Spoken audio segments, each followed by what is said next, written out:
viewers, welcome to Singles Arena. Today we're going to be talking about pre-marriage preparation, the preparations, the plans you need to make before you go into the marriage life, before you say that yes I do, before you climb the altar. Okay, so today I want to talk about the physical preparations. There are a lot of preparations we need to make as singles, especially as sisters, as well as our brothers. Today let's talk about the physical preparation. As a sister that is waiting, what are you doing with your wait time? How are you investing your wait time before the brother comes? Because once he comes and he takes you to the altar, it has been sealed, and then the journey starts. The fantasies you actually see out there before the marriage, they are quite different from the marriage experience itself. The fantasies out there and the marriage life itself, they are two different things. In the marriage, you have what we call reality check. In the relationship, a lot of fantasies takes place there. What you think, what you imagine, how you feel is going to be, what you want it to be, how you want it to be, how glamorous. Yes, they are all good fantasies that, that goes on in that realm. But it's usually and most times doesn't play out the way it's taught out to be, especially in the marriage front. Okay, so one of the first preparation you need to do is to be rooted in Christ. Some of us do not take our Christian faith serious, and then you are being chased and tossed here and there to be serious, to get yourself solid in Christ. Is for your good, actually, because when you get to the marriage front, you really need to be solid in Christ. You need to be rooted, and you need to root that marriage in Christ, because if you're not rooted yourself in Christ, you will not be able to stand to defend that your marriage to be rooted in Christ. You will fall in for any little temptation. You will fall in for any little suggestion that may pollute or defy that marriage. Anything whatsoever that will pollute or defy the marriage you're going to, run away from it. Not over love. Run away from it, because if that marriage is found on Christ, a solid rock, and you fall, you're falling on Christ. He's always there to raise you up. But when you're falling and Christ is not in the foundation of that marriage, that is why you see a lot of divorce and broken homes out there today. Always make sure that your marriage is rooted in Christ. Get rooted first before you think of rooting your marriage. Another thing I want you to do is to skill up. Skill up yourself. Skill up. Apart from just getting a white-collar job, you need to add up some skills to yourself.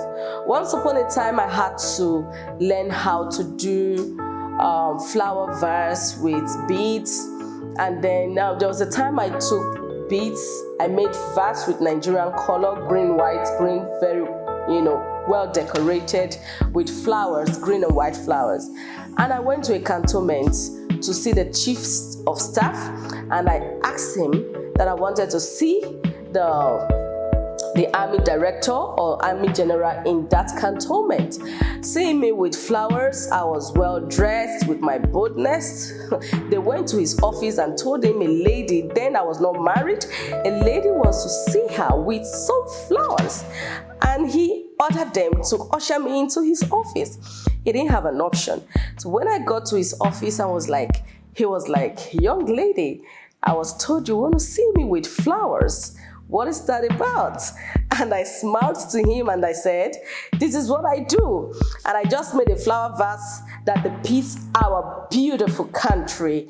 What do you think about it? And he said, wow, I would love to buy all your flowers, and I want you to do more flowers for the cantonment. Do you know what that means? I was still single then. I got home with a lot of money. What are you doing with your time, sister? Don't just lay down on that bed. Soak your pillow, soak your bed, crying, being emotional. Skill up. What did I say? Skill up yourself. Go learn something. to add up in the marriage front, because actually the way it is in the relationship is different from what it is in the marriage. You need to add up in the marriage. You need to be relevant in the marriage. You can only be relevant if you have something to give into the marriage. So what else are we talking about? Apart from getting a white collar job, try to skill up. In fact, away from the white collar job, add skills to yourself. Even if you have a certificate. I have series of certificates, but I have to learn some of these things to skill up myself. Chase away laziness. Laziness has crippled into the lives of many of our sisters. They just want to lay down in their bed, ping, chat, hear the voice of maybe their supposed spouse, hear the voice of people they love, watch Netflix, watch YouTube, and all of that time wasting. That is laziness. You have to rise up, you have to go out there, you have to get yourself doing something. Be sophisticated. You need to stuff yourself with information. Read up. Look at mentors that could inspire you and draw things from them so that you'll be able to face the marriage front line. There's a lot there you need to contribute to. There's a lot there you're going to be missing. If you're not prepared, you might end up crashing and falling out. As you get in, you get out before the time.